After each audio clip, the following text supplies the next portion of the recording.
नमस्कार दोस्तों, study with Dev channel में आपका स्वागत है। दोस्तों, गुप्त काल पे चर्चा कर रहे थे। थोड़ा सा गुप्त काल में और बचा है, आइए देख लेते हैं। इसके बाद गुप्तोत्तर देखेंगे।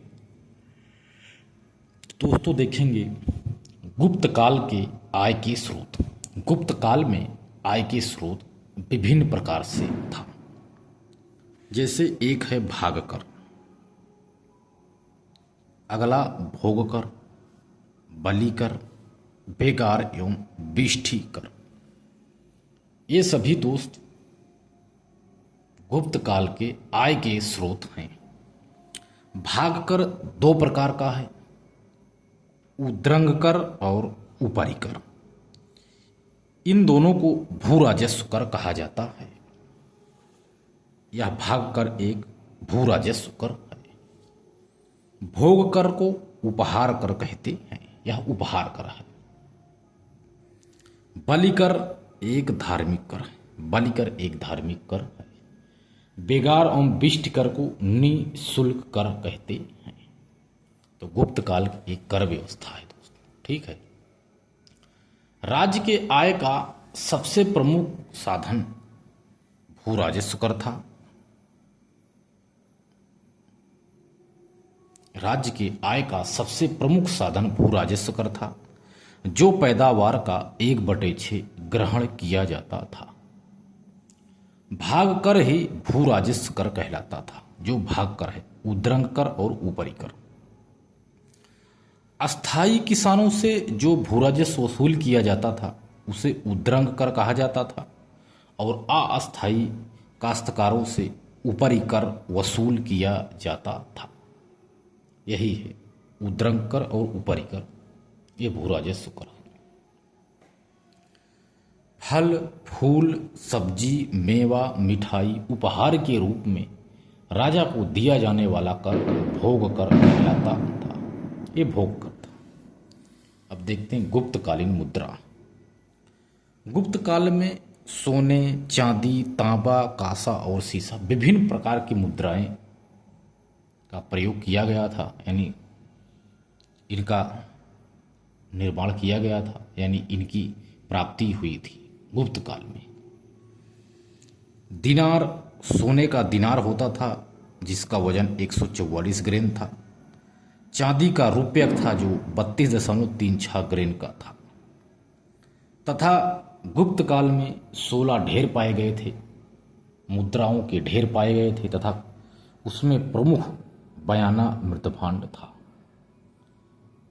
तथा 623 मुद्राएं भी पाई गई थी। तो ये गुप्तकालीन मुद्रा, आइए देखते हैं। गुप्त काल में सोने चांदी तांबा कांसा एवं शीशे की मुद्राएं जारी की गई।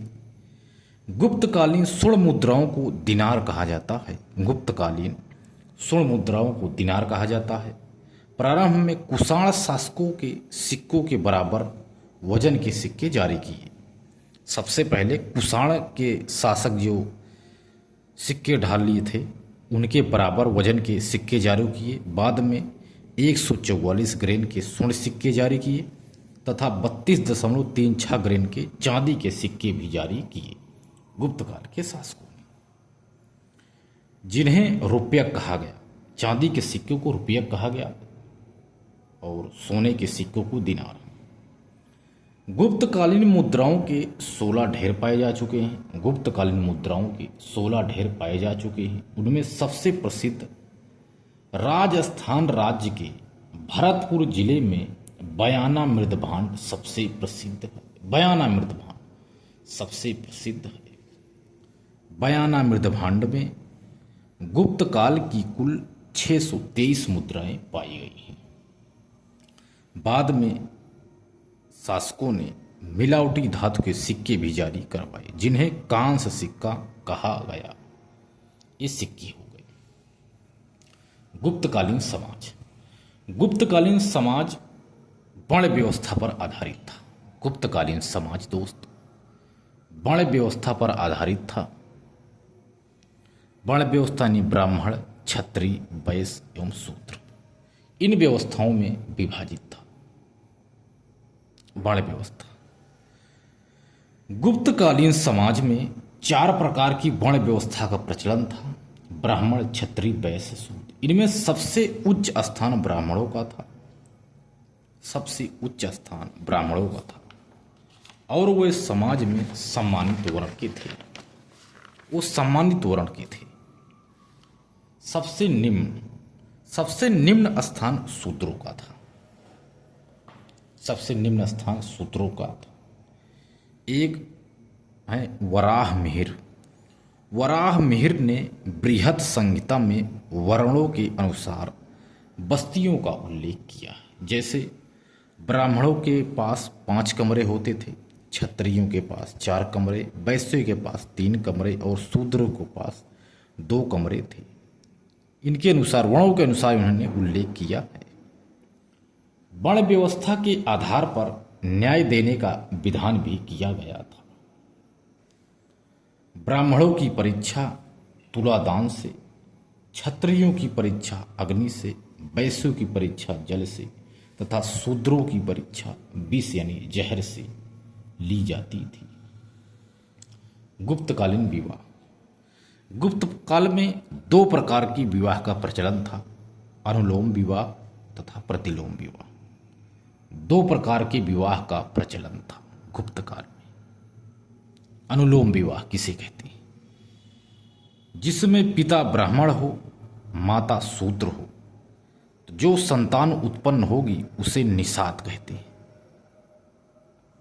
प्रतिलोम विवाह, पिता शूद्र हो लेकिन माता ब्राह्मण हो, तो जो संतान होगी उसे कहेंगे चांडाल। उच्च वर्ण के पुरुष के साथ निम्न वर्ण की महिला से होने वाला विवाह अनुलोम विवाह कहलाता है। निम्न वर्ण के पुरुष उच्च वर्ण की महिला के साथ विवाह करते हैं, उसे कहते हैं प्रतिलोम विवाह कहलाते हैं। प्रतिलोम विवाह कहलाता है। इस प्रकार गुप्त काल में अनेक वर्ण संकर जातियों का उदय हुआ था। अनेक वर्ण संकर जातियों का उदय हुआ था। प्रथाएं। गुप्त काल में दास प्रथा, दासी प्रथा, देवदासी प्रथा, बाल विवाह, सती प्रथा, वेश्यावृत्ति एवं पर्दा प्रथा इत्यादि का प्रचलन रहा। गुप्त काल में 15 प्रकार के दासों का उल्लेख नारद स्मृति में मिलता है। गुप्त काल में 15 प्रकार के दासों का उल्लेख नारद स्मृति में मिलता है। देवदासियों यानी जो देवदासियां हैं, मंदिरों पर रहकर भजन कीर्तन एवं नृत्य साफ सफाई का कार्य करती थी। श्रेणी संगठन क्या है दोस्त? श्रेणी संगठन इंपॉर्टेंट है। श्रेणी संगठन का प्रमुख सार्थवाह होता है। श्रेणी संगठन का प्रमुख सार्थवाह है।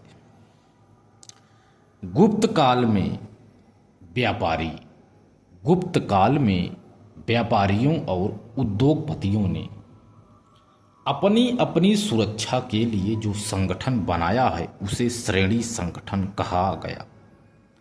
गुप्त काल में व्यापारियों और उद्योगपतियों ने अपनी अपनी सुरक्षा के लिए जो संगठन बनाया है उसे श्रेणी संगठन कहा गया। जैसे समूह, संघ, कुल, निगम, पूग इत्यादि। ये श्रेणियां कभी कभी सार्वजनिक कार्यों को भी करती थी और अपना कानून स्वयं बनाती थी। इसमें राज्य का कोई हस्तक्षेप नहीं होता था। श्रेणी संगठन के प्रमुख अधिकारी को सार्थवाह कहा जाता था। व्यापार। गुप्त काल में अपने उत्तम दशा में रहा। गुप्त काल में व्यापार अपने उत्तम दशा में रहा। व्यापार सबसे अधिक वस्त्र उद्योग बंगाल और गुजरात में स्थापित किए गए थे और व्यापार पश्चिमी बंदरगाह भड़ोच और पूर्वी बंदरगाह ताम्रलिप्ति से होता था। जो व्यापार है पश्चिमी बंदरगाह भड़ोच और पूर्वी बंदरगाह ताम्रलिप्ति से व्यापार होता था।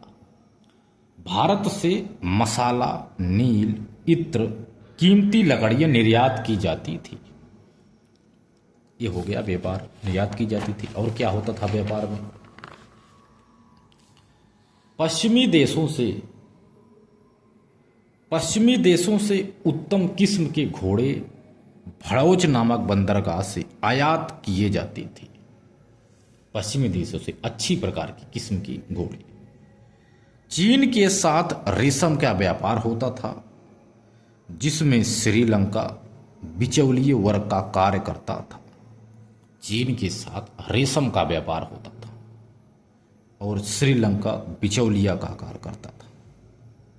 ताम्रलिप्ति नामक बंदरगाह से दक्षिण एशियाई देशों के साथ व्यापार होता था।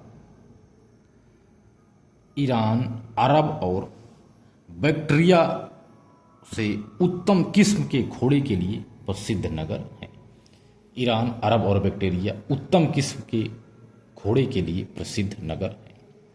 वैज्ञानिक उपलब्धियां, आइए देखते हैं दोस्त वैज्ञानिक उपलब्धियां। एक है दोस्त आर्यभट्ट। वैज्ञानिक उपलब्धियों में सबसे पहले देखेंगे आर्यभट्ट को।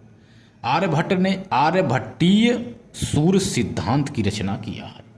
आर्यभट्ट ने सूर्य सिद्धांत आर्यभट्टी की रचना किया है। आर्यभट्ट महान गणितज्ञ और ज्योतिषाचार्य थे। आर्यभट्ट महान गणितज्ञ और ज्योतिषाचार्य थे। वे पटना के मूल निवासी थे। उन्होंने आर्यभट्टीय एवं सूर्य सिद्धांत नामक ग्रंथों की रचना की। आर्यभट्टी में उन्होंने सर्वप्रथम पाई का मान 22/7 का और दशमलव के 3 स्थानों तक के मान को बताया है। किसने? आर्यभट्ट ने। आर्यभट्ट ने सूर्य सिद्धांत नामक ग्रंथ में सूर्य ग्रहण और चंद्र ग्रहण की वैज्ञानिक व्याख्या प्रस्तुत करके बताया है कि सूर्य स्थिर है और पृथ्वी अपने अक्ष पर सूर्य की परिक्रमा करती है। आर्यभट्ट ने बताया है।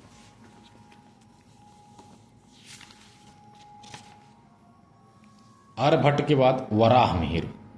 वराहमिहिर की कृति है लघु जातक, बृहद जातक, बृहद संहिता, पंच सिद्धांतिका। पंच सिद्धांतिका, बृहद संहिता, बृहद जातक, लघु जातक, ये चारों वराहमिहिर की कृति है। वराहमिहिर प्रसिद्ध खगोल वैज्ञानिक थे। वराहमिहिर प्रसिद्ध खगोल वैज्ञानिक थे। वे ज्योतिषाचार्य भी रहे। उन्होंने कहा कि यूनानी मलेच्छ हैं, किंतु ज्योतिष के क्षेत्र में वंदना करने योग्य है। यूनानी मलेच्छ। ब्रह्मगुप्त की कृति है ब्रह्म सिद्धांत। ब्रह्मगुप्त की कृति है ब्रह्म सिद्धांत। ब्रह्मगुप्त गणितज्ञ एवं ज्योतिषाचार्य थे। ब्रह्मगुप्त गणितज्ञ एवं ज्योतिषाचार्य थे। उन्होंने न्यूटन से बहुत पहले बता चुके थे कि पृथ्वी सभी वस्तु को अपनी ओर खींचती है, यानी गुरुत्वाकर्षण बल के द्वारा। ब्रह्मगुप्त को भारत का न्यूटन कहा जाता था, यानी कहा जाता है ब्रह्मगुप्त को भारत का न्यूटन कहा जाता है। उन्होंने समकोण त्रिभुज, चतुर्भुज, प्रमेय, निर्मेय, त्रिकोणमिति इत्यादि के सिद्धांतों को दिया है। किसने? ब्रह्मगुप्त ने। ब्रह्मगुप्त ने शून्य का गुणा, भाग, जोड़ और घटाना के पश्चात आने वाले मानों को भी बताया है। ब्रह्मगुप्त ने। सुश्रुत कौन था? सुश्रुत एक चिकित्सक था दोस्त। सुश्रुत विश्व के प्रथम शल्य चिकित्सक थे। इनका ग्रंथ है सुश्रुत संहिता। तो सुश्रुत एक शल्य चिकित्सक है। विश्व का प्रथम शल्य चिकित्सक है कौन? सुश्रुत। सुश्रुत विश्व के पहले शल्य चिकित्सक थे। इन्होंने ही सबसे पहले शल्य प्रक्रिया अर्थात त्वचारोपण विधि और मोतियाबिंद संबंधी विधियों का उल्लेख किया है। आइए देखते हैं कुछ प्रमुख साहित्य। महाकवि कालिदास की कृति है अभिज्ञान शाकुंतलम, रघुवंश महाकाव्यम, मेघदूतम, मालविकाग्निमित्रम। यह महाकवि कालिदास का साहित्य है, यानी रचना है।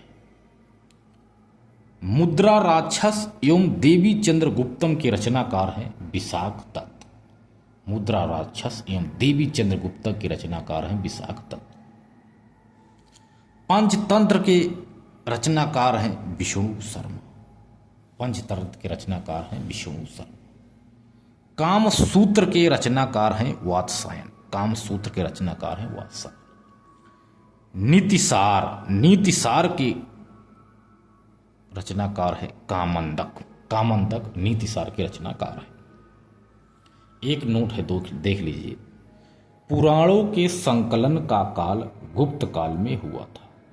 पुराणों के संकलन का काल गुप्त काल में हुआ था। अगला, रामायण और महाभारत का अंतिम संपादन कार्य गुप्त काल में हुआ था। तो दोस्त गुप्त काल कंप्लीट हुआ। अब जाके कंप्लीट हुआ। अब देखेंगे गुप्तोत्तर काल। तो दोस्तों मिलते हैं और एक बेहतरीन क्लास में, तब तक के लिए धन्यवाद।